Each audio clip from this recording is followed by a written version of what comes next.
Okay, hello ladies and gentlemen over here. Welcome back to a brand new video here as tonight or whenever you're gonna watch this since I am recording this at 9:34 p.m. On March the 8th as well. This is my 2023 NRL Fantasy Round 2 preview here as well. And if you guys are brand new to the channel over here as well, please give a like and subscribe to the channel over here as well for more loaded content there coming in the near future as well. And if you are brand new to the channel over here, and if you are subscribing as well, please share it as well on your social medias on TikTok or whatever social media you would like to share this video or what you normally do as well. And tell the people, let's get off to 500 subscribers there for the loaded army as well. And yeah, it'll be absolutely just amazing there to show the support there from you lads as well. Um, I'm probably going to keep this fancy round two preview here a bit short as well, since I don't want to go on for too long here as well, so I can air the things out as well and explore as well. So I'm going to do my best here to summarize the trades and obviously the upcoming plays this and that. I probably won't go into too much depth there on how my players performed there in round one as well.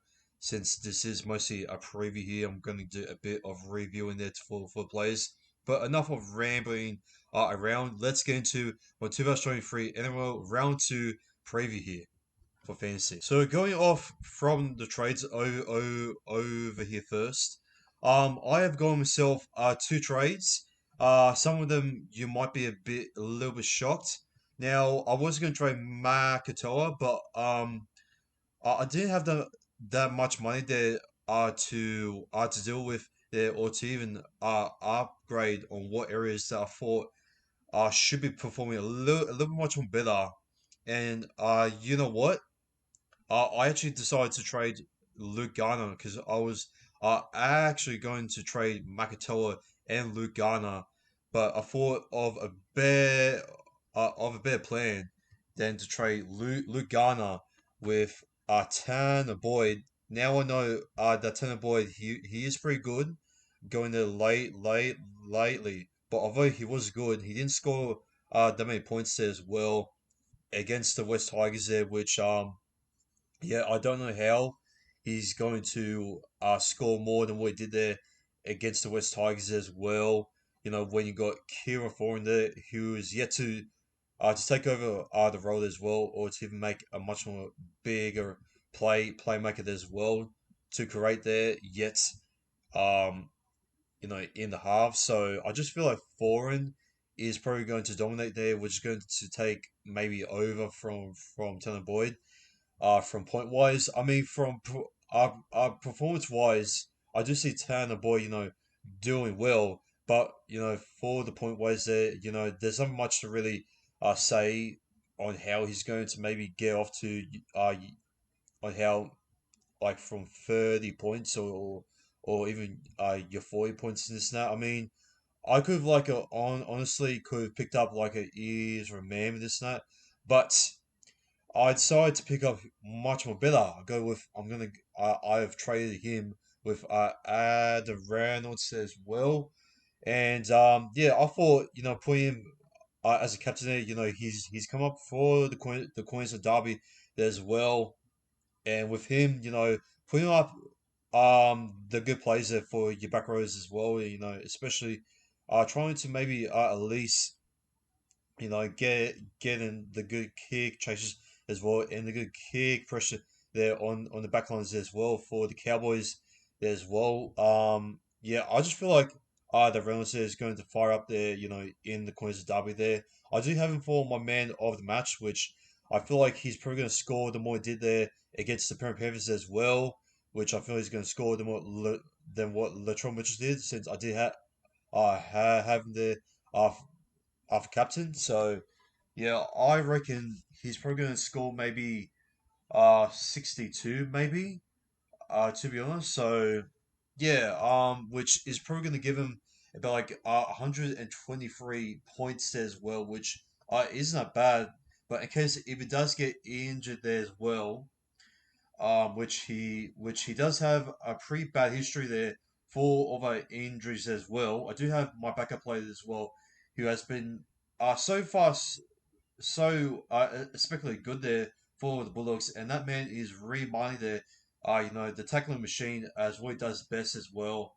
The the players that he does there, he's come up against Harry Grant as well, which they do have Karen Monster out there as well. And if the Bulldogs can chase it down as well, uh, and basically just put the pressure on halves as well, and give mine there, a couple of the good forwards there, like run there with Vino kick out as well.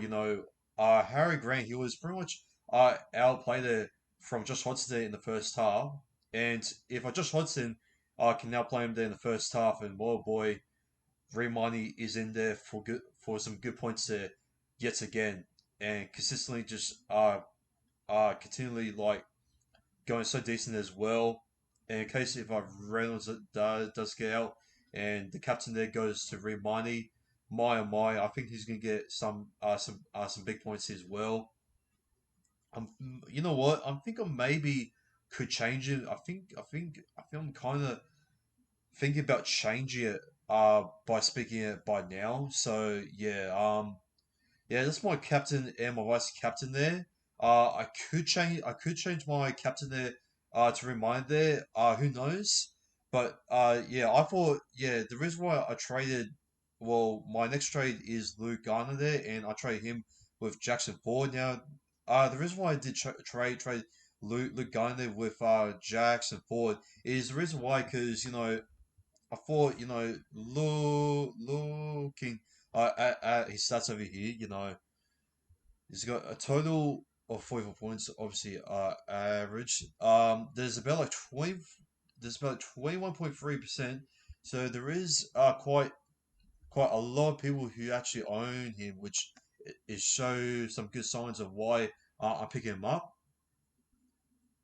Now, looking at his stats over here, he's on 364k. He's a pretty good cheapie there as well for you forward there. Alongside with Jermaine Hopgood there as well, who was an absolute machine. 86 points is absolutely just insane. Bro, imagine putting him there for captain. You'll be absolutely just shocked and just like, what the fuck?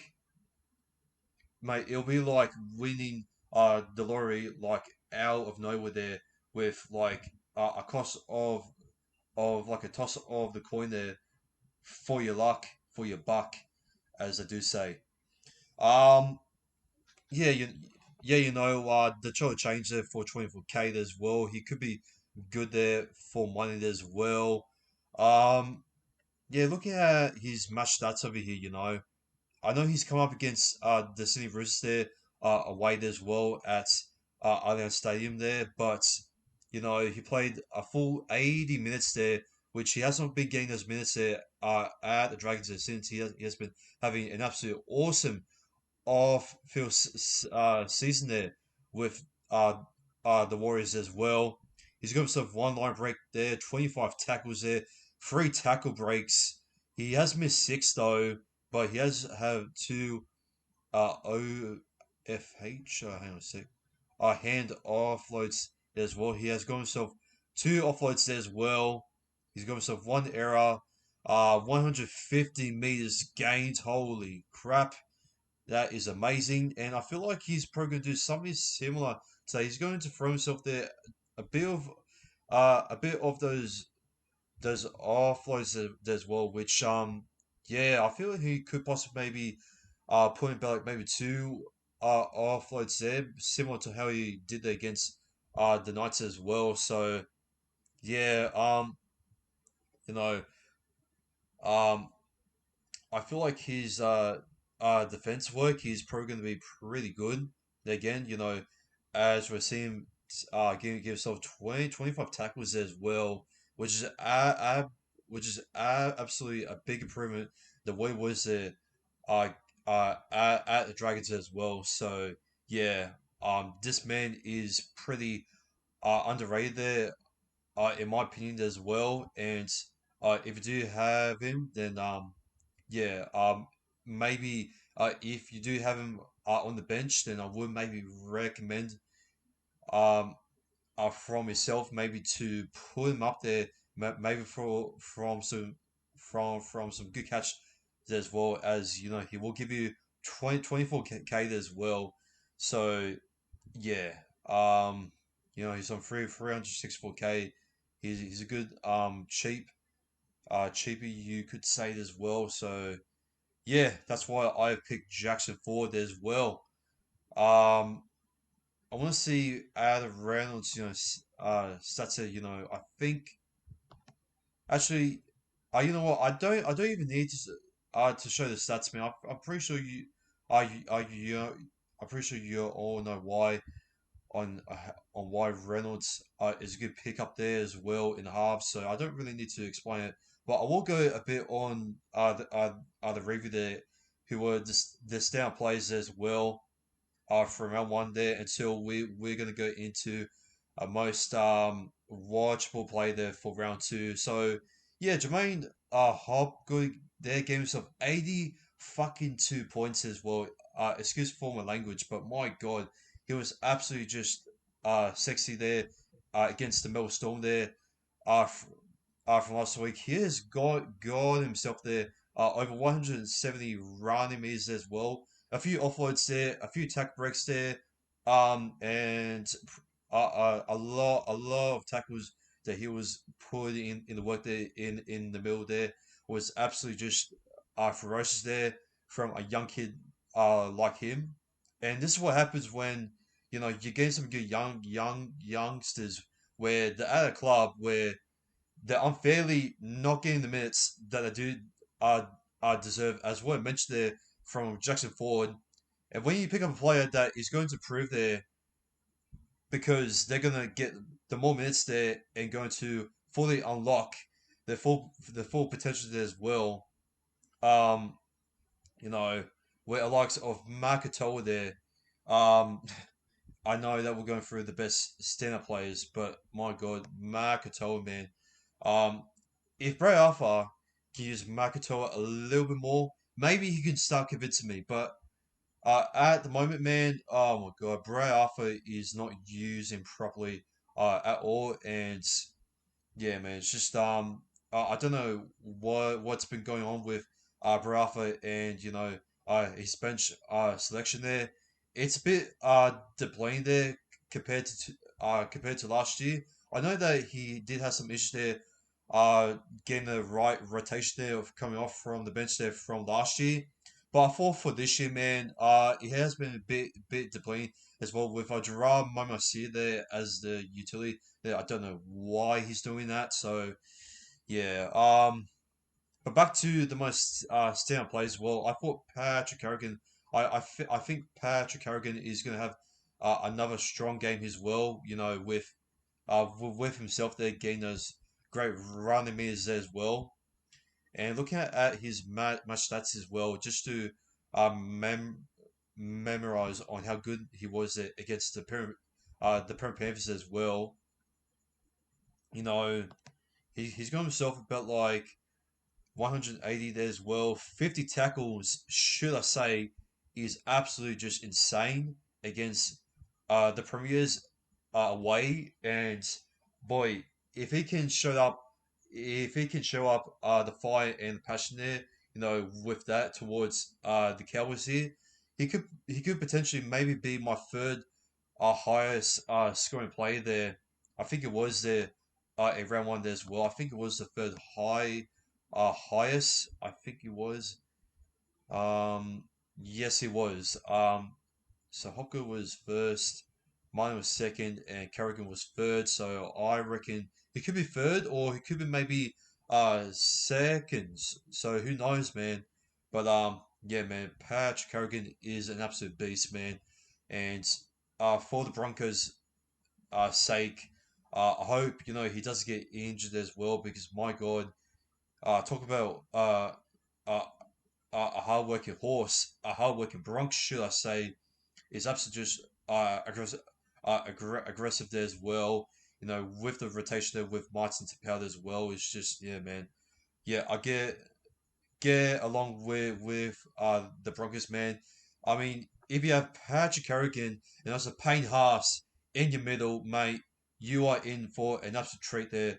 For round two, my friends, especially with Reynolds there, especially when I also have Herb if I'm with there, which um.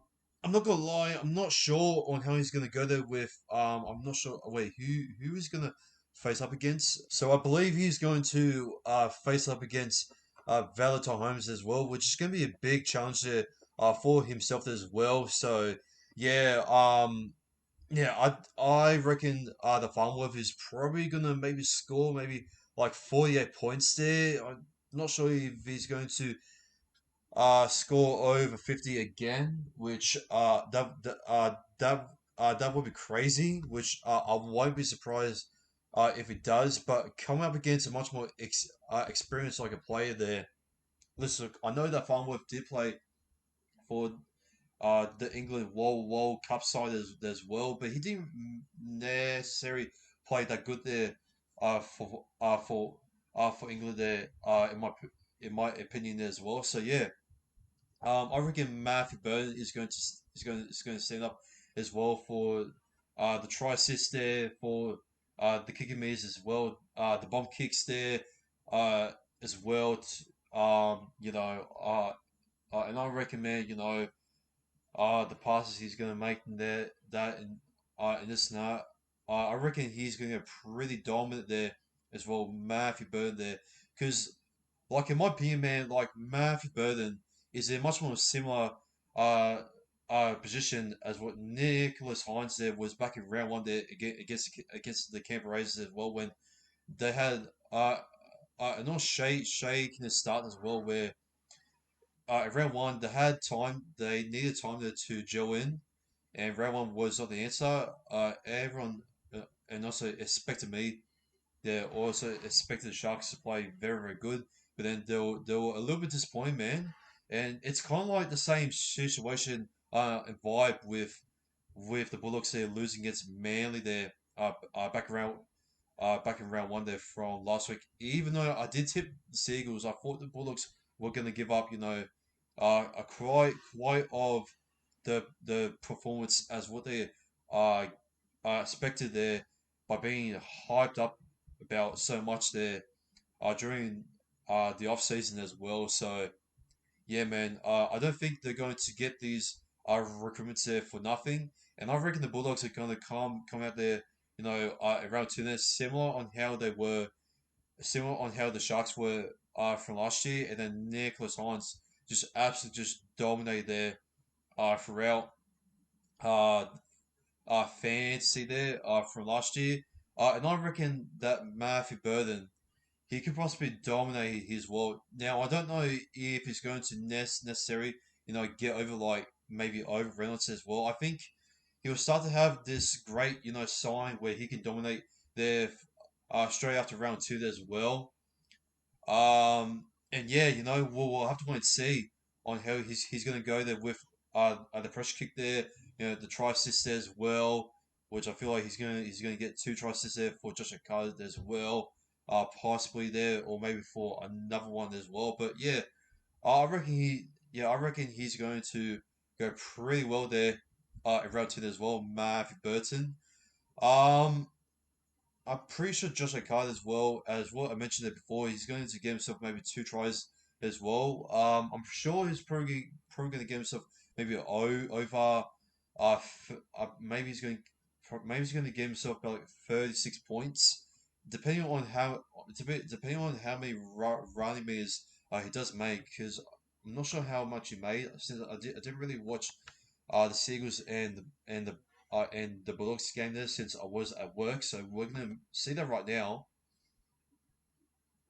and um, yeah, it looks like yeah, on the match that's here, he's ran over about like let's see, man, all running meters. meters gained, about like 80, which yeah, for Josh Okada, it's quite shocking there. To be honest, there, especially his whole concentration there and the focus there towards the club, and I just feel like that people are just overreacting a bit on the Bulldogs' first ever loss as well. People saying, "Oh, the Bulldogs, yeah, sure, they can be playing dumb in this and that, yeah," but that's like in the past, man. I reckon the Bulldogs were pretty like uh, unlucky, and I feel like maybe selling uh, or even trading Josh Okar and Matthew Byrne as well is a bit unnecessary as well. And another player that will also be very very silly there to trade as well is Brandon Smith. I reckon Brandon Smith is gonna be pretty good there. Coming out of dummy half as well, the tackles he's gonna make, I reckon he's probably gonna give himself uh, I hope they're about like maybe a line break as well.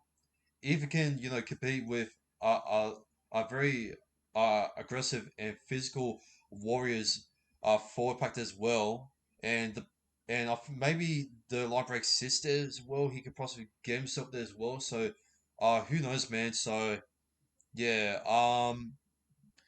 he could possibly maybe get himself there a 40-20, but I doubt that. So yeah, maybe a 40-20 could be maybe a little like an extra there to maybe get myself over there to the total score as what I did want to reach as from last week. I did score myself at about like 700 and 18, and a lot of people were saying, "Oh, I went bad," but I got myself at about like 700 and 81, which it's better than what I did as well. I mean, like I was pretty yeah I was a little bit disappointed, especially in the halves as well. I was a little bit pissed off. Smith and Gilbert did let me down in the forward there a bit as well. Ghana was another little let down as well. There was some Makato there to not put him there in emergency eight there around one. It makes me look like a complete idiot there for putting Davy Moali there in emergency eight. So yeah, I'm never ever going to do that again. Until I get more money there as well, I'm probably gonna sell him there as well. You can sell him there for a much more bigger price as well compared to Terrell May and Davy Moali there as well. But someone Luke May, he was absolutely just amazing there coming off from the bench as well. And I reckon he's going to give me much more money there as well coming into this match there. I do feel like Davey more early there, he is going to come up against, a great forward pack there from the Panthers. But I feel like Terra May, I'm not sure how he's going to go as well. He didn't really do that well there as well. He was pretty quiet there, in my opinion as well. He took himself a couple of hit ups as well. Well, not the strongest there. Not getting that many post contact misses there as well. Not to really break the defensive line as well. And I just reckon that Davey Moali there, he's really going to show some energy there in the fourth pack as well. And I feel like the charge ups there, uh, possibly the post contact misses he's gonna make. I just want to see his stats over here, man. Um, you know, what can be expected to do so good there round two as well. You know, he's good there for cash. He does make less than Jackson Ford though, but um, he has got himself about like 20 tackles, one tackle break there. He has missed one, which is no biggie though. He's made himself 146 meters though, which is quite impressive. Wow. Hats up there to him. That's about like 4 meters less than what Jackson Ford was since he was starting in the 1 and 13. So yeah, yeah, man. Like if you can come on there, and with Matthew Eyes and if they're replacing Zach Hoskin there as well. I'm not sure how the Panthers. I'm not going to start a more talented uh, forward as well, which is what they really need there at the moment as well, since Mitch Kenny is not getting anything sparking weight as well, and it looks like Sonya Luke is a man as well to get things absolutely just sneaky there coming out of dummy half as well, which I think with Luke and Mo and Molly there, still going pretty good against the Panthers four pack is going to get pretty well as well, and yeah, who knows, but he could maybe deplete down there. I don't know if he's going to perform the same way as what he was there against the Sharks there. So I think maybe taking a big hit there from Wade Graham can maybe just weigh him down as well, or he can I don't know. It could maybe affect him there as well. So we'll have to wait and see. Hopefully he doesn't get injured there round two there as well. So yeah. Now for Paul the Motti man, I'm not sure how he's going to go there as well. He didn't really do that much there around one, but I won't be surprised if he does do something good there as well. I mean, Wolpesini did get himself over there for the first try there for 2023 season. So maybe poor the Motti there, if he can get a help there with a Villa may kick out there as well, or either Raymond Fatale Mariner as well, then I reckon he can get some things or some combinations from there as well. I mean, I'm not even surprised that they're not even putting Jackson Tarpon there on the bench as well. I think yeah, because Tarpon he does have a pretty good combination there with Paul Lamotti as well, which it shows a great experience on how Lamotti was playing um, uh, with Tarpany and another player there as well, which I did forget his name, but yeah, man, I feel like he's possibly going to score more than the 20 points there as well for a guarantee. But for Timo Martin, man, with Sean Johnson as well, I feel he could go good there as well. Maybe get himself there some forced droplets as well. Maybe he can maybe try to get the kick changes maybe correct there. Maybe for a cross for kick there. Maybe for Edward Crossy as well. But I feel like maybe Sean Johnson is probably going to do a little bit more on this role there as well. But I do feel like to my mind still has a pretty good playmaking boot on his hand as well. And I feel like he's probably going to do pretty good there. Inside the Roosters 10 as well. So we'll have to wait and see. So yeah, and that's just pretty much it, man. Isaiah Katoa. I'm not sure how he's gonna. I'm not sure how he's gonna come up against a much more experienced halves as well.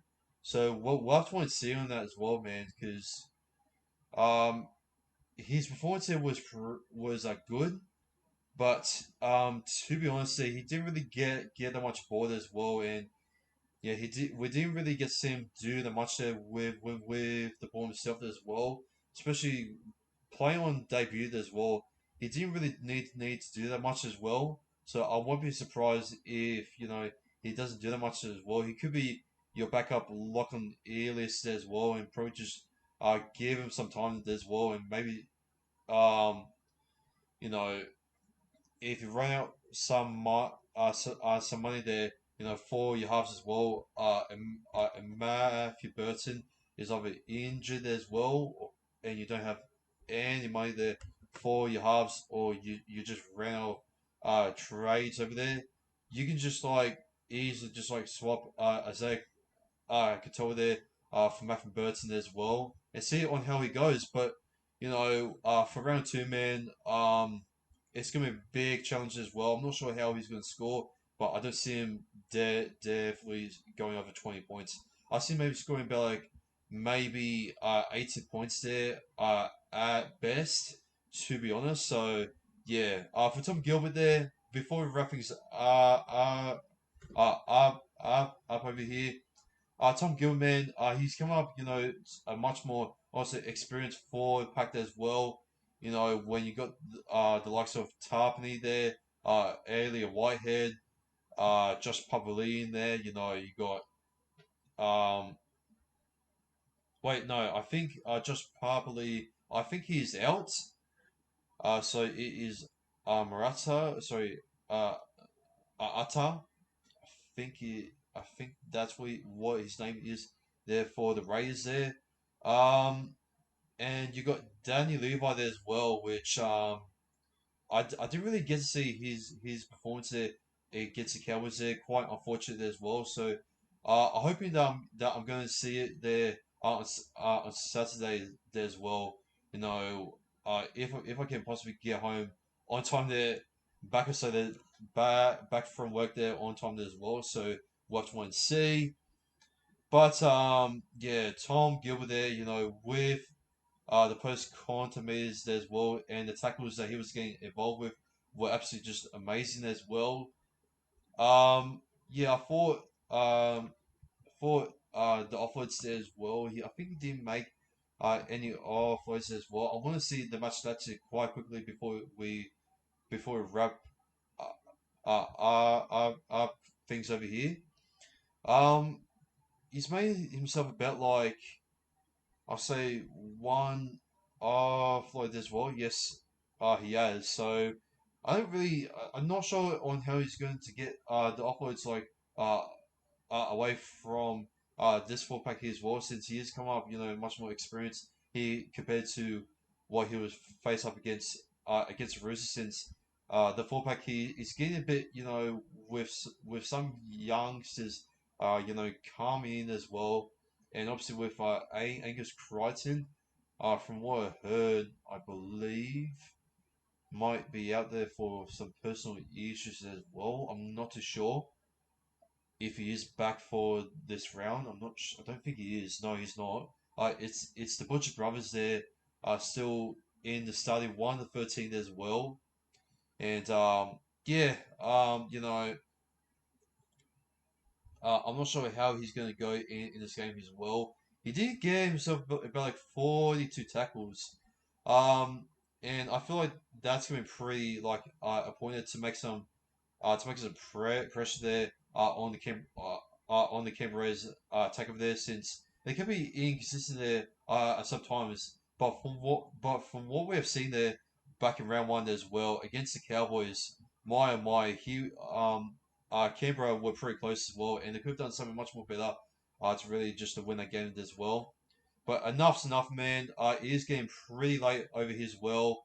I think we have gone over here for more than half an hour, since I did say this is gonna be a short video as well. So I do apologize for going a little more over the mark there as well. But it's always good there to talk about uh, fantasy, and obviously on how good your team is going to go, on how they're going to perform. And yeah, man, as always look out for the late change there on my Instagram page there as well. I'll put it in the link description there as well. So I'm not sure if you guys are going to receive this video here maybe late tonight, but I think, to be honest, I think it might expected to make it to receive this being uploaded there by tomorrow morning, or maybe tomorrow afternoon as well, straight before uh, the Prem Panthers there, and the South of Rabbitohs live reaction does occur as well. So yeah, anyway, lads, that's going to sum up my 2023 NRL Fantasy Round 2 preview as well. If you guys did enjoy this video over here, please give a like and subscribe here to the channel here for more low content that are coming in then the features as well. And let's get off to 500 subscribers as well before the end of March. Ladies and gentlemen, this has been National Sports Lawyer here. Take care and good night. Peace. I'm coming in hot.